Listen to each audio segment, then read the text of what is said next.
الحمد لله رب العالمين والصلاة والسلام على نبي المرسلين وعلى آله وصحابه أجمعين. قال الله تبارك وتعالى في القرآن العظيم والفرقان المجيد: أعوذ بالله من الشيطان الرجيم. بسم الله الرحمن الرحيم.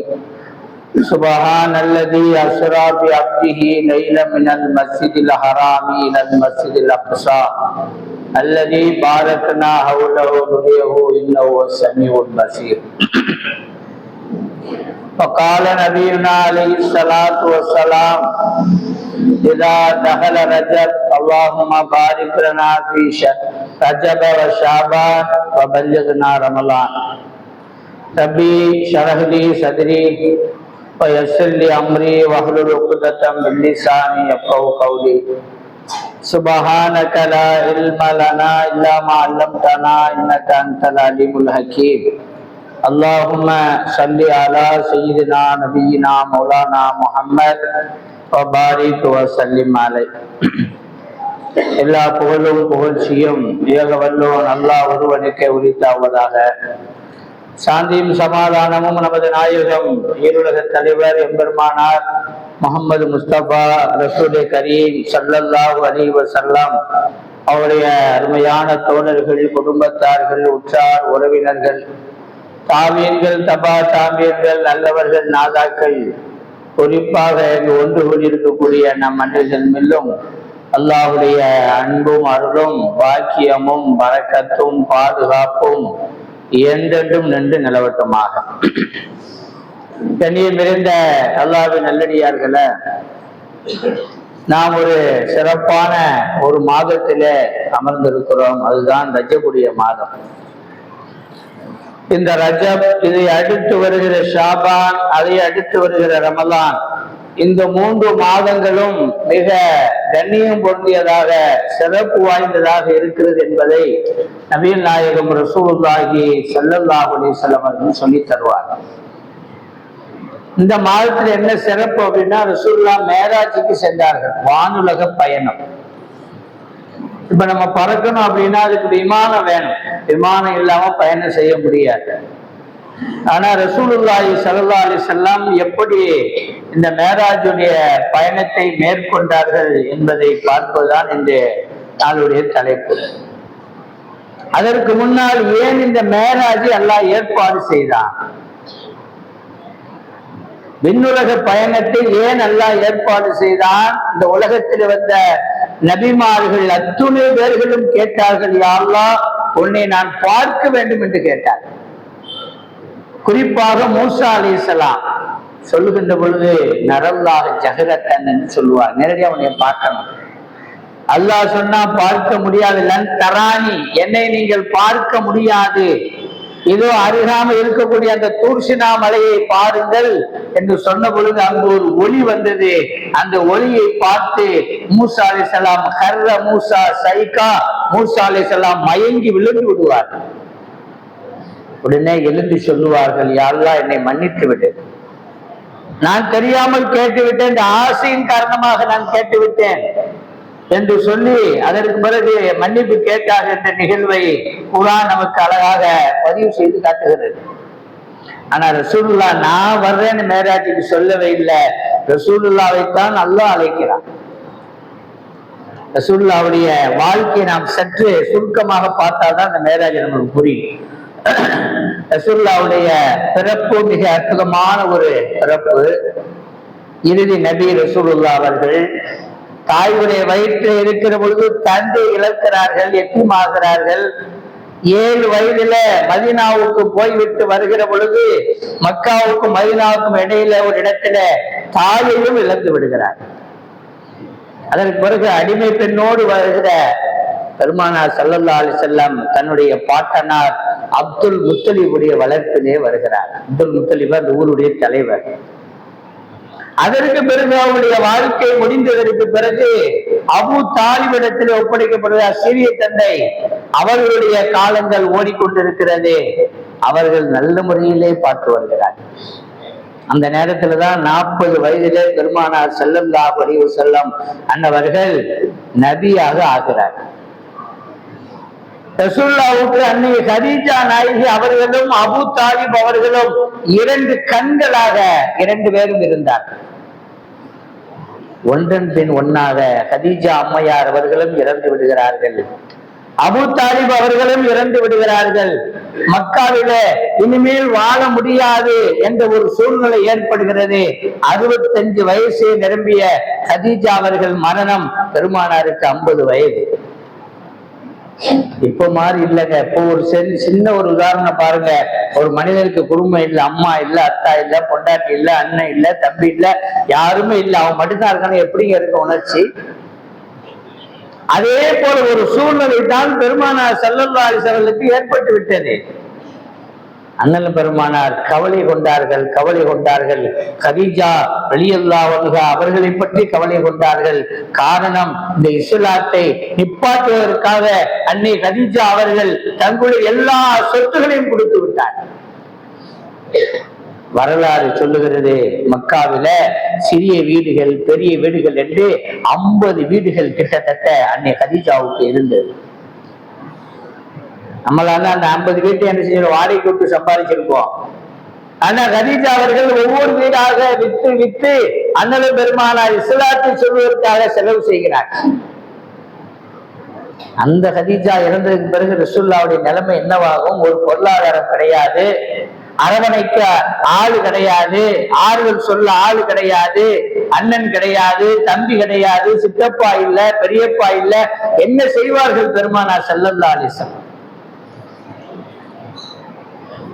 ஒரு காலத்துல ஆயிஷா நாயகோடு வாழ்ந்து கொண்டிருக்கின்ற காலம். முதல் காலம் அன்னை கதீஜா, 2வது காலம் அன்னை ஆயிஷா. கதீஜா அவர்கள் பொருளாதாரத்தில பெருமானாருக்கு மிக உதவி செய்தார்கள். அன்னை ஆயிஷா கல்வியை கொண்டு போய் சமூகத்துக்கு சேர்த்தார்கள்.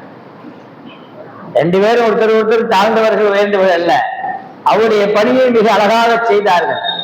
அப்ப சொல்லுவாங்க, ஆயிஷா எப்ப பார்த்தாலும் கதீஜாட்டே சொல்லிட்டு இருக்கிறீங்க, இப்ப நாங்கெல்லாம் மனைவிமார்கள் இல்லையா என்று ஆயிஷா ரலியல்லாஹு அன்ஹா கேட்ட பொழுது பெருமானார் சொல்லுவார்கள், இல்லை ஆயிஷா, கதீஜாவை போல ஒரு பெண்ணை நான் பார்க்க முடியாது, கதீஜாவை போல ஒரு நல்ல பெண்ணை பார்க்க முடியாது.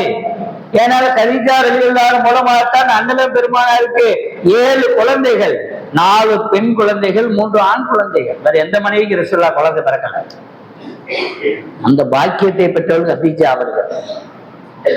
அது மாத்திரமல்ல, தன்னுடைய உயிர் பிரிகின்ற வரை அண்ணன் பெருமானாருக்கு கொடுக்க வேண்டிய அத்துணை மரியாதைகளையும், அத்துணை கண்ணியங்களையும், அத்துணை சிறப்புகளையும் செய்து வந்தார்கள் கதீஜா.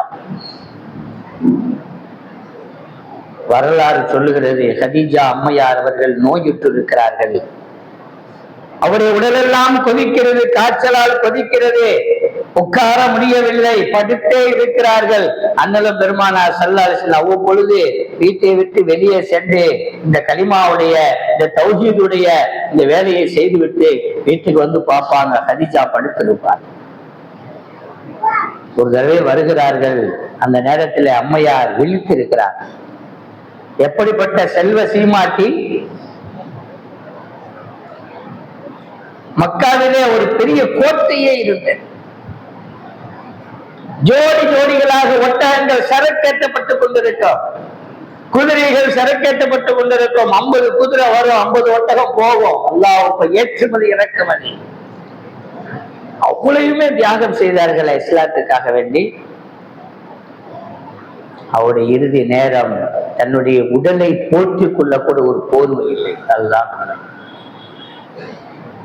ஒரு சால்வையை போல ஒரு போர்வைதான் இருக்கிற, அதை சுருட்டி அப்படியே படுத்துக் கொண்டு அம்மையார் அவர்கள் பாதியை போத்தியும் பாதியை போத்தாமலும் படுத்திருக்கிறாங்க.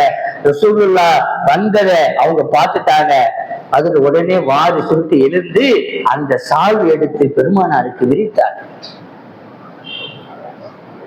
பெருமானார் கேட்பாங்க, ஏமா நீனே உடம்பு செல்லாம இருக்கிற? இல்ல, என்னுடைய உயிர் உள்ளவரை நான் கண்ணியத்தை இழக்க முடியாது, உங்களுக்குள்ள மரியாதை நான் கொடுத்தே ஆக வேண்டும் என்று சொல்லுவார். பெருமானார் அழுது விடுவார்கள். ஏன்னா அவங்களுக்கு பெருமானாருக்கும் 15 வருஷம் வித்தியாசத்துல திருமணம் செய்வார்கள். பெருமானாருக்கு 75, அம்மையாருக்கு 40 வயசு. 2வது திருமணம் தான் கதீஜா அவர்களுக்கு. இதெல்லாம் நம்முடைய பெண்கள் எண்ணி பார்க்க வேண்டும். நீ கணவனுக்கு சின்ன ஒரு உடல்நலம் செய்யவில்லாட்டால் கூட கணவனை சரியாக கவனிக்காத பெண்கள் இன்றைக்கு பார்த்து கொண்டிருக்கிறோம். எப்ப பார்த்தாலும் இவருக்கு சுடுதண்ணி போட்டு கொடுக்கணும், கஞ்சி போட்டு கொடுக்கணும், டீயை போட்டு கொடுக்கணும், எப்பதான் ஒழிஞ்சு போவான்னு தெரியல என்று சொல்கின்ற அளவிற்கு இன்றைக்கு இருந்து கொண்டிருக்கிறார்கள். எல்லா பெண்கள் இல்லை, ஒரு சில பெண்கள் இருக்கலாம். எப்படா அவர் போவார் என்று நினைக்கக்கூடிய அளவிற்கு இருக்கிறார்கள். ஆனால் அன்னை கதீஜா அவர்களுடைய மௌத்துடைய நேரத்தில் கூட, இன்றைக்கு பிரிந்து விடுமோ உயிர், நாளைக்கு பிரிந்து விடுமோ என்ற நேரத்திலும் கூட அவர்கள் என்ன செய்தார்கள்? எழுந்து தன்னுடைய சால்வையை, தன்னுடைய அந்த துண்டை அண்ணல பெருமானாருக்கு விரித்தார் என்று சொன்னால் எவ்வளவு பெரிய அந்தஸ்தை அடைந்தார். எனவேதான அல்லாஹு தாலா சலாம் சொல்லி அனுப்புவார் ஜிப்ரீல் அலைஹிஸ்ஸலாம்கிட்ட. ஜிப்ரீல், கதீஜாவுடைய சலாம சொல்லுங்க, ரசூலுல்லாஹ்ட்ட சொல்லுங்க. வேற உலகத்துல எந்த பெண்ணுக்கும் அல்லாஹ் சலாம் சொன்னது கிடையாது. அன்னை கதீஜா அவர்களுக்கு அல்லாஹ் சலாம் சொல்லி அனுப்புனான்னு சொன்னா எந்த அளவுங்க? ஜிப்ரீல் அலைஹிஸ்ஸலாம் அடிக்கடி வந்து கொண்டிருப்பார்கள், வஹியை கொண்டு குர்ஆனை இறக்கி கொண்டிருப்பார்கள். வஹின்னு சொன்னா அந்த ஆயத்தை ஜிப்ரீல் அலைஹிஸ்ஸலாம் வந்து ரசூலுல்லாஹ்ட்ட ஓதி காட்டுவாங்க. உதாரணமாக, உங்களுக்கு தொழுகை கடமையாக்கப்பட்டு விட்டது என்று அதை ரசூலுல்லாஹ் உள்வாங்கி மனப்பாடம் செய்து அதை எழுதி வைப்பார்கள். இப்படித்தான் குர்ஆன் இறங்கியது. ஒரு தடவை பாத்தீங்கன்னா ஜிப்ரீல் அலைஹிஸ்ஸலாம் 2-3 நாளா வரல. என்னடா வரலைய அப்படின்னு சொல்லி பார்த்தா அன்னை கதீஜா அவருடைய சட்டை கிழிந்திருது.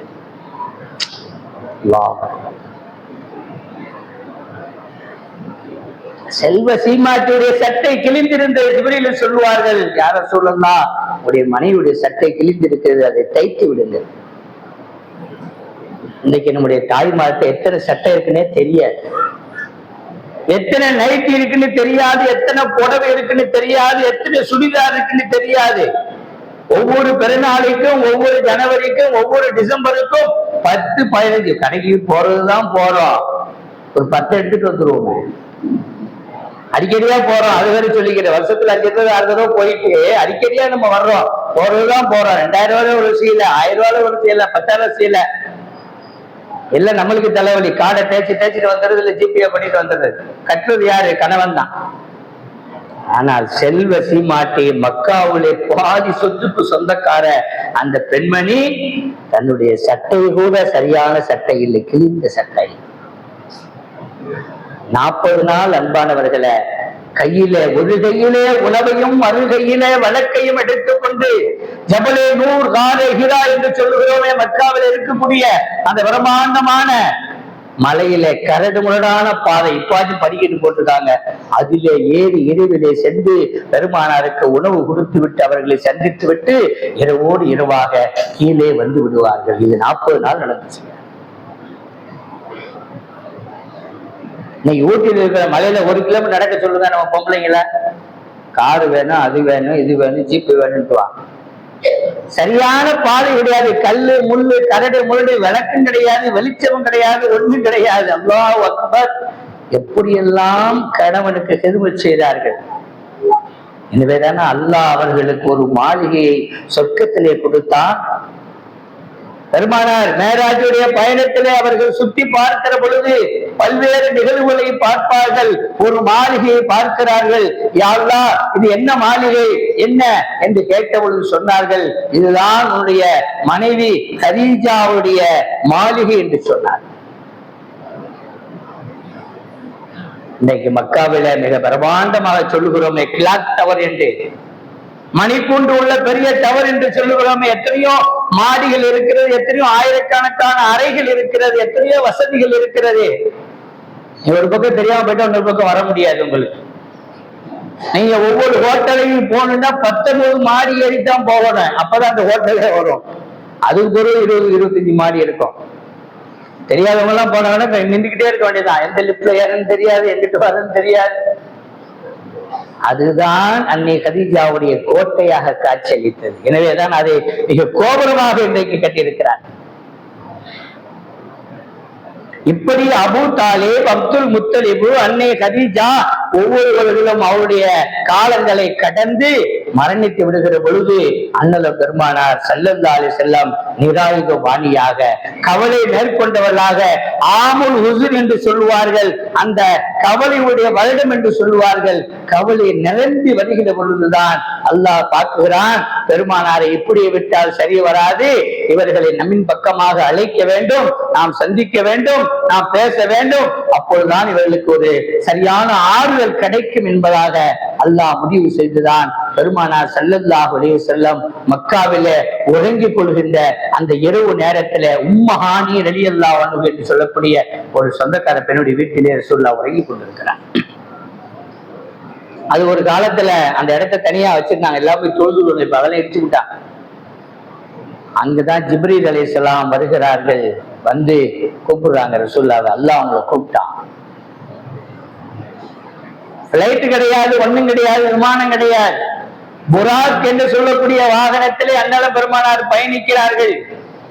இந்த புராக்குக்கு எவ்வளவு பெரிய சக்தி அல்லாஹ் கொடுத்திருந்தான் என்று சொன்னால், விமானத்தை விட வேக வேகமாக பறக்கக்கூடிய சக்தி, மிக வேகமாக செல்லக்கூடிய சக்தி. நீட்டா சொன்னா அவருடைய பார்வை எங்க படுகிறதோ, இங்கு ஒரு கால் வைத்தால் அங்கு ஒரு கால் வைக்கும்.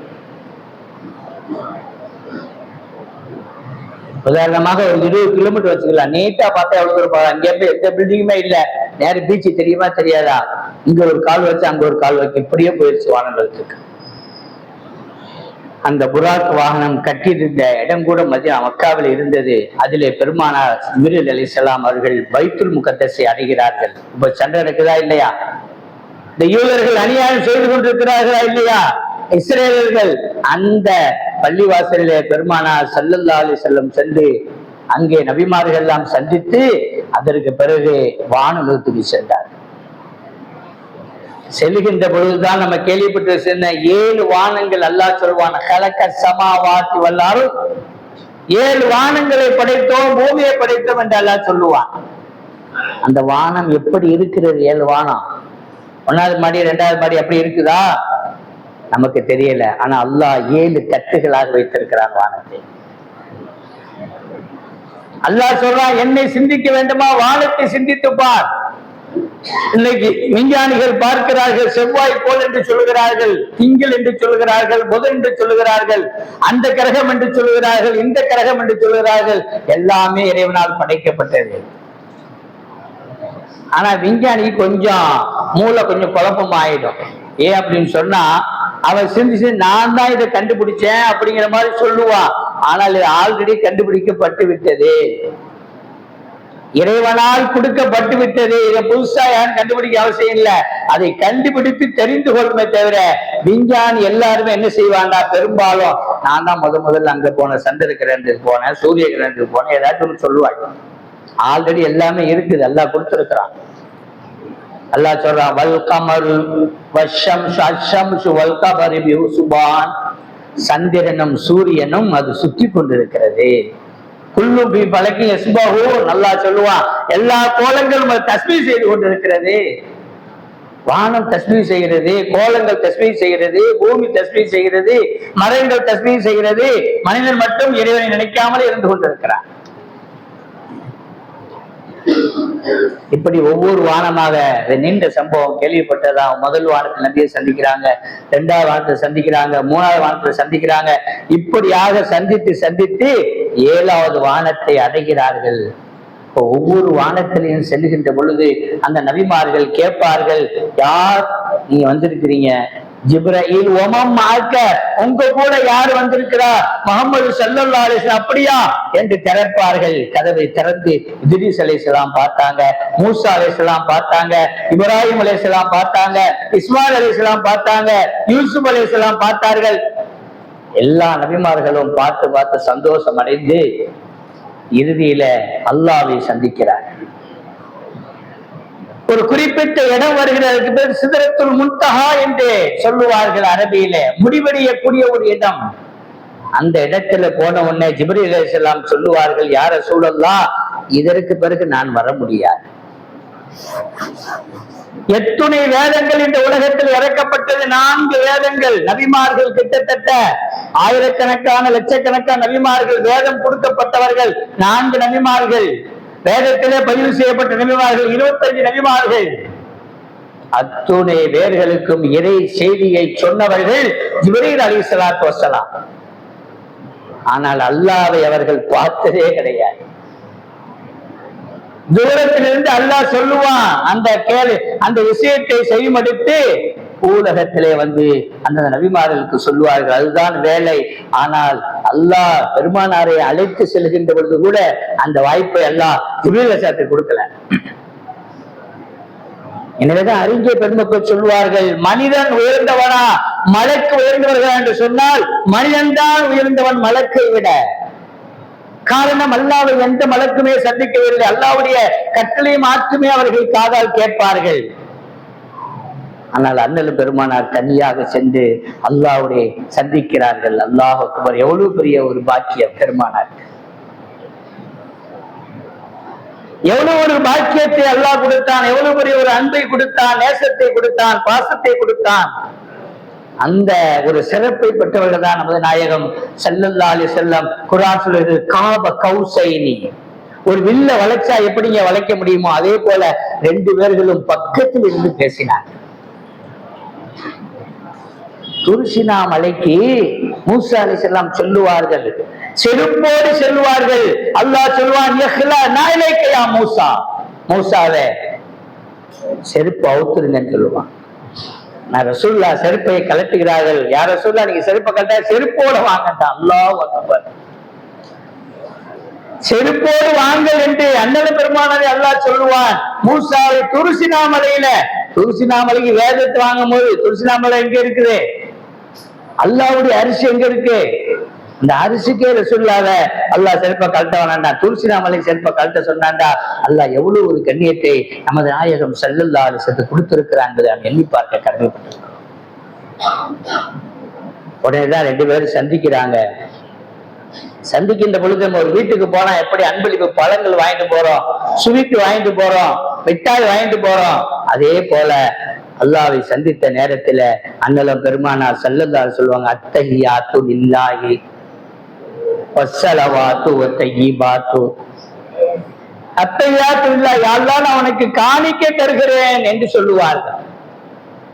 ஒன்னு அல்லாஹ் சொல்லுவான், அத்தஹியாத் வஸ்ஸலவாத்து வத்தய்யிபாத்து அஸ்ஸலாமு அலைக்க. நபியே, அந்த காணிக்கை நான் உங்களுக்கும் தர்றேன்.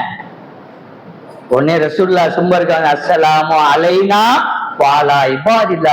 யா அல்லாஹ், நீ தரக்கூடிய அந்த காணிக்கை, அந்த ஸலவாத்து, அந்த சோபனம், அந்த துஆ எனக்கு மட்டும் வேண்டாம் யா அல்லாஹ், என்னோடு சேர்த்து மூமினான மக்களுக்கும் கொடுத்து விடு என்று சொல்லுவார்களே, அந்த துஆவைத்தான் இன்றைக்கு அத்தஹியாத்துல ஓதிட்டு ஓதுறோம். தெரியாமே ஓதுறோம். பேர் அத்தஹியாத்து லில்லாஹி வஸ்ஸலவாத்து வத்தய்யிபாத்து அஸ்ஸலாமு அலைக்க அய்யுஹன் நபியு வரஹ்மத்துல்லாஹி வபரகாத்துஹு. அல்லாஹ் சொல்றான், நபியே உங்களுக்கு சாந்தி சமாதானம் உண்டாவதாக.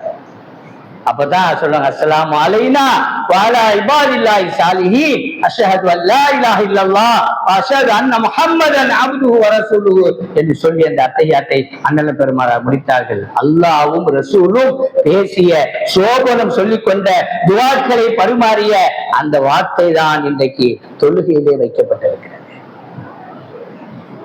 என்ன அன்பளிப்பு வாங்கிட்டு வந்தாங்க ரசூலுல்லாஹ்? தொழுகையை தான் வாங்கிட்டு வந்தாங்க. அந்த சந்திப்பு நிகழ்வாக 50 வேளை தொழுகை அல்லாஹ் கொடுத்தான். போய் உங்க சமுதாயத்துக்கு 50 வேளை தொழுகை சொல்லுங்க ஒரு நாளைக்கு. அண்ணல் பெருமானாரும் அப்படியே அல்லாஹ்வை சந்திச்ச அந்த சந்தோஷத்தோடு மகிழ்ச்சியோடு வருகிறார்கள். கடந்து வருகிற பொழுது மூசா ரலியல்லாஹு அன்ஹு கேட்பாங்க, என்ன நடந்துச்சு, என்ன பேசிக்கிட்டீங்க? அல்லாஹ் நான் பேசிட்டு அல்லாஹ் அங்க அன்பளிப்பு கொடுத்தான். என்ன கொடுத்தான்? 50 பேரை தொழுக. ஏங்க நீங்க வேற 50 உங்க சமுதாயம் தொழுக. அதனால சமுதாயத்துல உருண்டு பிறண்டு வந்திருக்கிறேன், அதனால சொல்றேன். மோசமான சமுதாயம் நம்முடைய சமுதாயம். ஆகவே அல்லாஹ்ட்ட போய் குறைத்து விட்டுவார். போறாங்க அல்லாஹ்ட்ட, யா அல்லாஹ் இந்த மாதிரி இருக்கு, சரி 5 குறைச்சிக்க. திரும்ப வர்றாங்க. திரும்ப என்ன 45 10வது நீண்ட சம்பவம் சுருக்கமா சொல்றேன். திரும்ப இப்படியாக 40 35 30 25 குறைக்கப்பட்டு இறுதியிலே 5 வேளை தொழுகை வந்தது.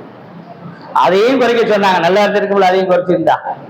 சுபு வானா ரொம்ப நல்லது, இஷா வானா, லொஹரு அஸ்ஸரு மகரிப் தொழுது நிம்மதியா போயிருக்கலாம்.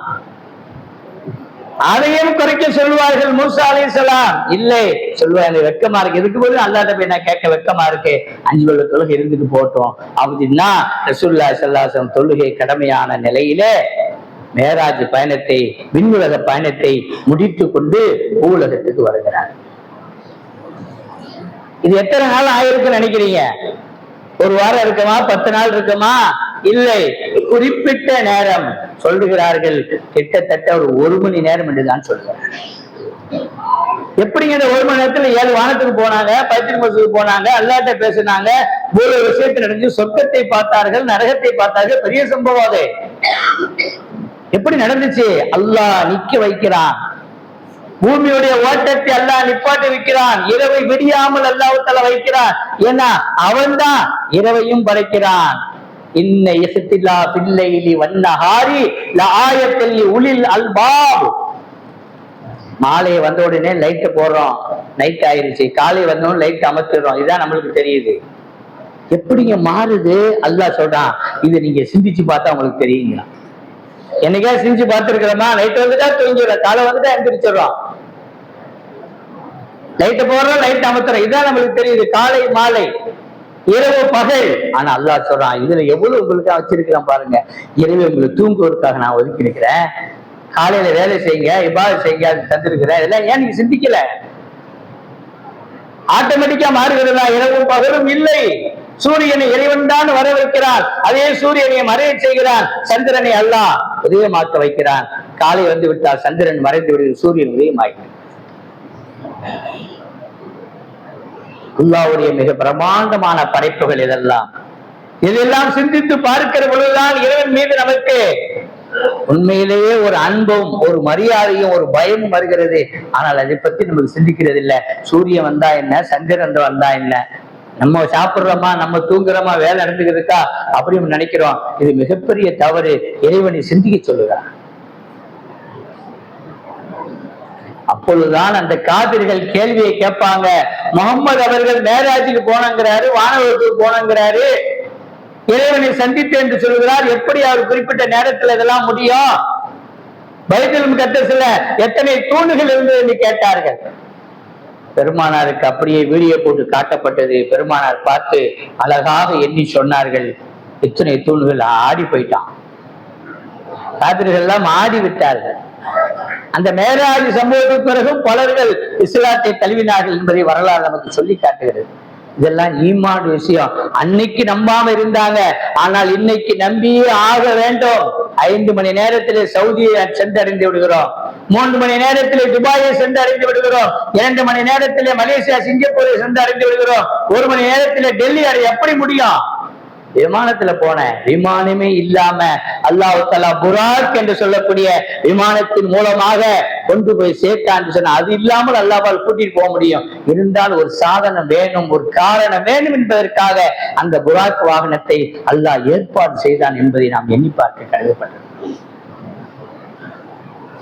நம்மளுக்கெல்லாம் ஒரு சந்தேகம் வரும், ஏன் சொன்னாலும் எத்தனையோ ஆயத்து இறங்குச்சு, அல்லாஹ் எத்தனையோ ஆயத்து இறக்குன்னா ஜக்காத்து கொடுங்கன்னா, இதை மட்டும் ஏன் நேரடியா கூப்பிடணும்? சொர்க்கத்தை பற்றி ரசூலுல்லாஹ் சொல்லுகிற பொழுது அந்த சொர்க்கத்தை புரிந்து கொண்டு சொன்னார். நரகத்தை பற்றி சொல்லுகின்ற பொழுது நரகத்தை புரிந்து கொண்டு சொன்னார்கள். காரணம், அந்த சொர்க்கத்தையும் நரகத்தையும் ரசூலுல்லாஹ் கண்ணால் பார்த்தார்கள். நரகத்துடைய எவ்வளவு கொடூரமான விஷயங்கள் நடந்து கொண்டிருக்கிறது. இன்னும் நரக சொர்க்கம் ஆரம்பிக்கல, இனிமேதான் ஆரம்பிக்க போகுது. இருந்தால் அல்லாஹ் தஆலா டெமோ காட்டுகிறான், சொர்க்கத்தை காட்டுகிறான். இதோ பாருங்க முகமது, இதான் சொர்க்கம், எப்படி எல்லாம் இருக்கும் பாருங்க. நரகத்தை காட்டுகிறான். எப்படி எல்லாம் ஜுவாலை இருக்கு, எந்தெந்த மனிதர்கள் எல்லாம் இந்த நரகத்துடைய நெருப்பிலே விழுவார்கள், தூக்கி எறியப்படும் என்பதை பாருங்கள் யார சொல்லலாம். அப்பொழுதுதான் நீங்க ஊர்ல போய் மக்களுக்கு தெளிவாக சொல்ல முடியும். நீங்கள் பார்த்ததை அவர்களுக்கு உணர்த்த முடியும் என்பதற்குத்தான் அல்லாஹ் தஆலா வானுலகத்திலே அண்ணல் பெருமானாரை அழைத்து சொர்க்கத்தையும் நரகத்தையும் லைவாக டெமோவாக காட்டினார். இப்ப நம்மளாம் என்ன சொல்ல, சொர்க்கம் போ நரகம் போ அவ்வளவுதான், கொஞ்ச நேரம் நம்மளுக்கு தெரியுது. ஆனால் ரசூலுல்லாவுக்கு அப்படியே தெரியும்.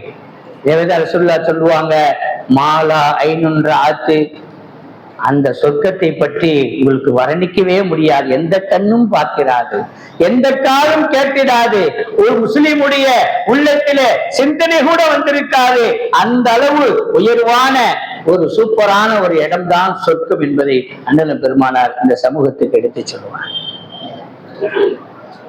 எனவேதான் அல்லாஹ் தஆலா எல்லா விஷயத்தையும் சொல்றான். நீ தொழுதா உனக்கு சொர்க்கம், ஹஜ்ஜிக்கு போனா உனக்கு சொர்க்கம், உம்ராக்கு போனா உனக்கு சொர்க்கம், ஜக்காத்து கொடுத்தா சொர்க்கம், தாய் தந்தையை பேணி பாதுகாத்தா சொர்க்கம், எல்லாத்துக்கும் சொர்க்கத்தை தர்றான்னு சொன்னா அந்த சொர்க்கம் சாதாரணமான விஷயமாக மிக உயர்வான விஷயம். இந்த சொர்க்கத்தை அடைய வேண்டும் அடியார்கள் என்பதுதான் அல்லாஹ் ஆசைப்படுகிறான். எனவே அன்பான பெருமக்களை, இந்த மேராஜுடைய இரவில, இந்த ரஜவ மாதத்தில அண்ணலம் பெருமானார் இன்றுதான் அல்லாஹ்வுடைய அந்த சந்திப்பில சென்று மேராஜ் பயணத்தை மேற்கொண்டு அல்லாஹ்வை சந்தித்து தொழுகையை கடமையாக்கி எல்லா சொர்க்க நரகத்துடைய விஷயங்களை எல்லாம் அல்லாஹ்விடத்தில கேட்டு தெரிந்து கொண்டுதான் பூலகத்திலே வந்து நமக்கு சொன்னார்கள். அப்படிப்பட்ட ஒரு நல்ல நேரத்தில் நாம் இருந்து கொண்டிருக்கிறோம்.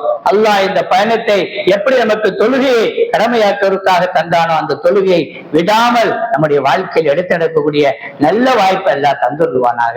சஹாபாக்கள் கேட்டாங்க ரசூலுல்லாஹ்ட்ட, யார் ரசூலுல்லாஹ், நீங்க மேராஜுக்கு போயிட்டு வந்தீங்க, எங்களுக்கு ஆசையா இருக்க ரசூலுல்லாஹ், எங்களையும் கூட்டிட்டு போங்க என்று சொன்ன பொழுது பெருமானார் சொன்னாங்க, அஸ்ஸலாத்து மேராஜுல் முஃமினீன், நீங்க தொழுதா அதான் உங்களுக்கு மேராஜ். உங்களுடைய தொழுகை உங்களை அல்லாஹ்விடத்திலே கொண்டு போகும்னாங்க. நான் எப்படி மேராஜுக்கு போயிடுவேன், அது மாதிரி நீங்களும் போகணுமா? ஏன் அஸ்ஸலாமு அலைக்கும் யா அய்யுஹன் நபி ரசூலுல்லாஹ் என்ன சொன்னாங்க, வாலா இபாதில்லாஹி ஸாலிஹீன் சொன்னாங்களா இல்லையா? நம்மளே சேர்த்துக்கிட்டாங்கல்ல. அதே போலதான் சொன்னாங்க, நான் மேராஜில் அல்லாஹ் பார்த்துட்டு வந்தேன், நீங்க மறுமையில அல்லாஹ்வை பார்த்து இருக்கிறீங்க, அதுக்கு உலகத்துல தொழுவுங்க. ஆனா அந்த தொழுகை தான் இன்றைக்கு நம்ம இடத்துல மிக கசப்பான ஒரு விஷயமாக மாறிக்கொண்டிருக்கிறது. அல்லாஹ் பாதுகாக்க வேண்டும்.